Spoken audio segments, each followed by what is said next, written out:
फुपू आए फुपूले बोकेन भनेर रुँदै नानी हेर त यहाँ नमन हेर न बुनु पछि लाएको बोलाइदेऊ त बोक भने कि क्या पो बोलाए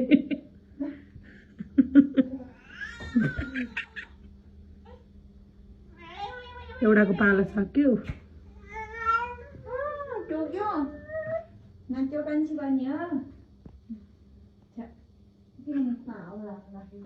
नानी यता हेर त फुपू गर्दैन दुवैजना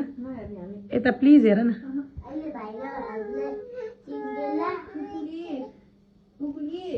नवनश्री कुरा लाएको हो तिमीले नि